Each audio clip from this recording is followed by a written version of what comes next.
I've got great news, everybody. The new update for Legends of Kingdom Rush is actually out. I didn't think that it would come out so soon after the trailer dropped, but I guess that's Ironhide style now. So if you look at my save slot in the middle here, there are 11 achievements that I haven't unlocked yet. 11. So that tells me that there's probably a lot of content that we get to look into here. So let's open up this save slot and see what we've got. If you look on the left, you can see a new adventure here, Wild Moon. So I'm just going to quickly look over here at this map so that way we can talk about what it's got. Alright, so we've got another comic on the outskirts of the Silver Oak Forest. This is the third time today. Yes, they're getting bolder. Time for a hunt? Not yet. They won't stop. They'll return stronger and build lairs, like the humans before them. The time of the wild moon approaches. Yes, we shall not miss it. At the Argent Tree, the heart of Silver Oak Forest. Morganach, three-faced spirit of the wild, heed our call. Sound effects. They shall tremble before us. And if you notice, there are 3 different quotation marks coming out of that tree.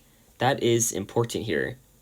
The heart of the Silver Oak Forest has been possessed by an evil spirit that is corrupting all natural life. With the corrupted forest growing larger and ever more dangerous, it has come down to a fight or flight choice, and we're not the running type. So, if you look here at this adventure map, we've got quite a lot of things here. First of all, there's this dragon, this animated dragon that's moving around here. I'm tapping on it, but I can't interact with it yet, so nothing happens there.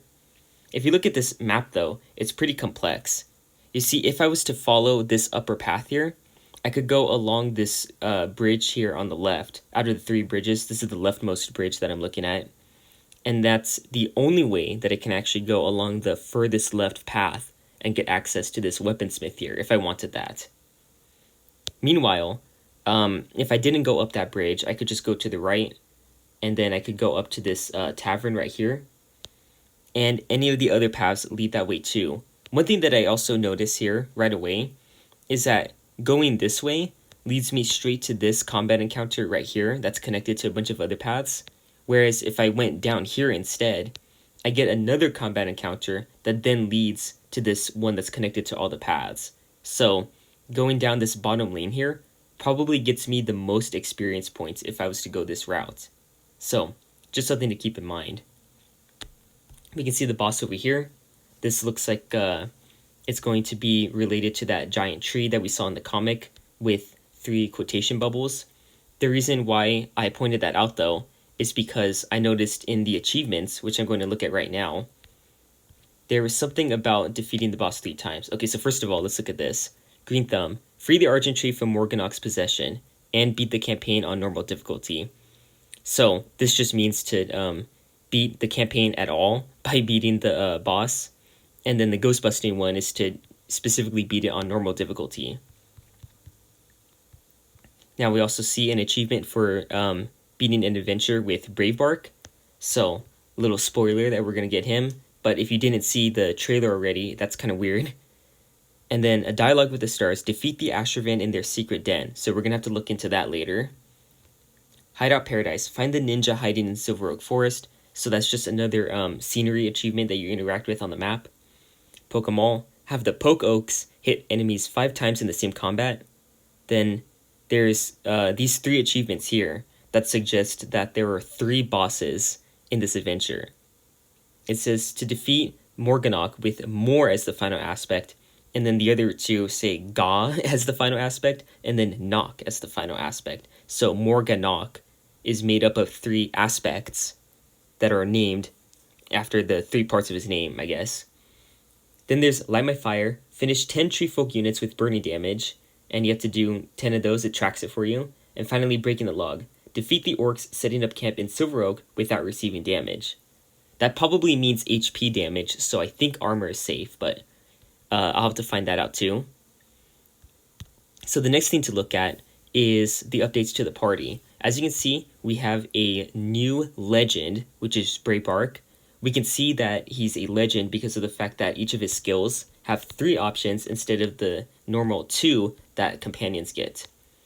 So let's look at all of Brave Bark's stats and skills real quick. This is just a quick overview and not actually a review of him. I need to experiment with him some more first. So he's got 9 health, 2 armor, no idea how much armor he regenerates per turn. He has 4 attack damage, although attack damage doesn't mean that much on its own. We have to see how the damage is used in the damage calculations of his skills, and then 2 movement speed. So as we see here, Branch Bat, Bravebark swings his club, dealing damage to the target, and applies knockback to all targets. So that, to me, sounds similar to the AoE attack of the Sasquatch. This one here, Smash, attacks an enemy and applies knockback. But anyways, here, let me just select Bravebark. So the main damage is 4, so that's clearly his attack damage. Then the side damage is 1. Now, I don't know if that's always just going to be the number 1, or if it has something to do with his attack damage, like it's his attack damage minus 3, or his attack damage divided by 4. I'll have to see with some experimentation. And then if Bravebark himself is rooted, he gets an epic effect of dealing +2 damage. So that's really interesting. Instead of the target having to be affected by anything, it's specifically Bravebark. And it's not specifically immobilized, it's just rooted.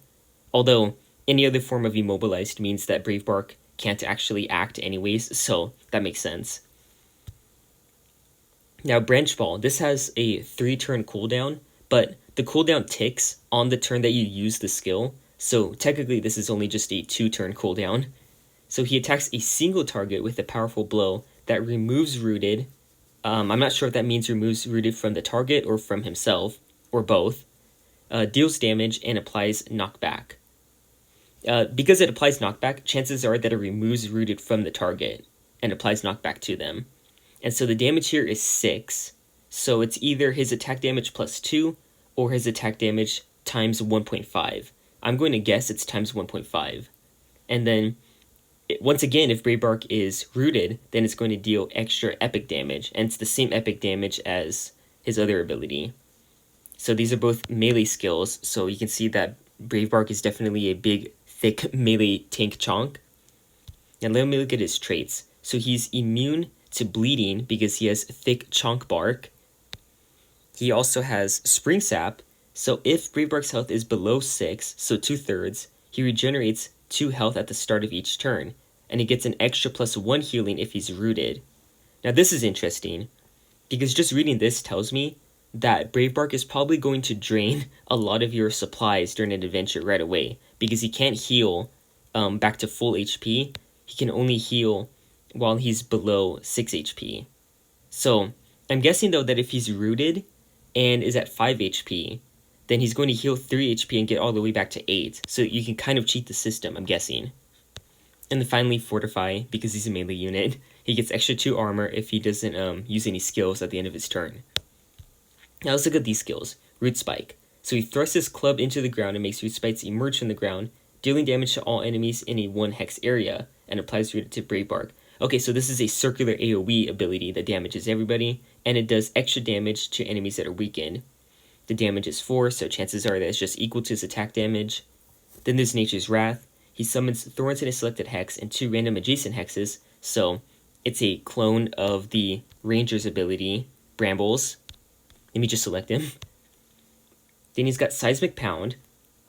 Okay, this is the ability that we saw in the trailer. He sends roots or vines down 5 hexes in a line and damages all the enemies in a row. It only does 2 damage, so I'm guessing this is equal to his attack damage times 1/2 or divided by 2. Both are the same. And it applies rooted only to weakened enemies. So this one actually seems kind of weak if you ask me compared to the other 2, but we'll see in practice. Then Wood Wide Web applies rooted to all enemies within a 1 hex area and then fuses with the ground before coming out at a hex within range. Applies rooted to Bravebark. So this is a free way of getting Bravebark to be rooted while still allowing you to teleport him around the map in a range of 3. So that's interesting to know. This basically means that you can move him slightly further than what his speed would allow, unless he somehow gains a speed boost from leveling up, but because this is Bravebark, I doubt that. Then Pulling Vines. This is the other ability that we saw in the trailer, where he summons a unit adjacent to him. It looks like the the spot that the enemy is teleported to is actually random. So it's just a random adjacent hex to Brave Bark, and it applies rooted to both him and the target. So, Heart's Bark. Brave Bark takes root and grows stronger, applies rooted and Heart's Bark modifier to Brave Bark. Alright, so it just tells you exactly what the Heart's Bark modifier is. So it gives him +2 armor, -1 to damage reduction, as long as it's physical damage, that's what that sword symbol means. And then extra damage for Brave Bark, +1, duration 2, range self. Right, because it only affects him. Okay, so those are all of the skills that Brave Bark has, so he should be an exciting companion to use.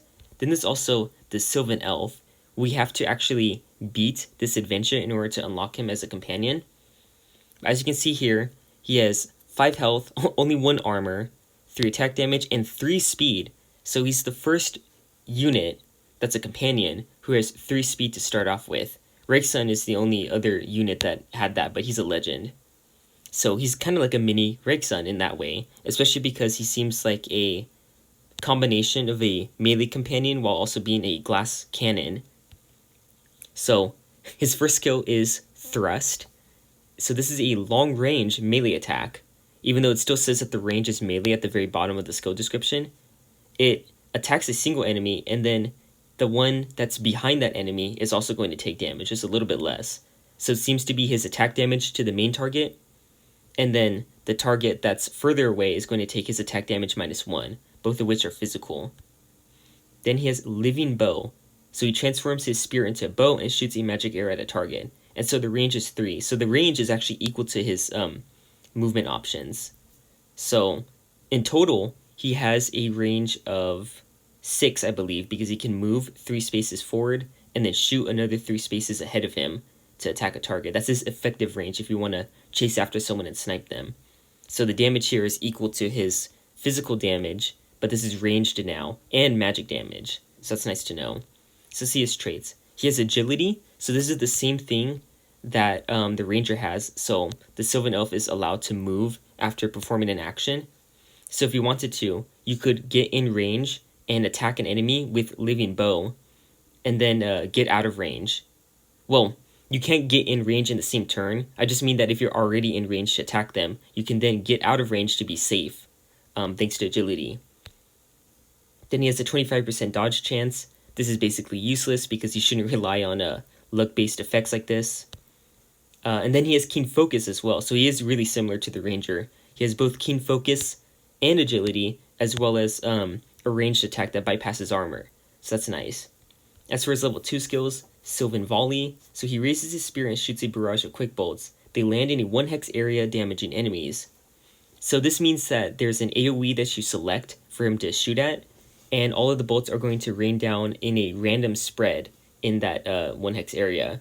But a 1-hex area actually means that there's 7 hexes. It's 1 hex surrounded by all of its adjacent hexes. And since they're hexes, there's 6 adjacent spots. So there's 7 options here, and 7 bolts that are rained down. So if you somehow get extremely lucky, you can deal 21 damage with this ability. Well, actually, it's going to be even more because he'll probably have more attack damage once he's leveled up. But that's going to be a very low chance. So it seems like a really chaotic way of dealing damage.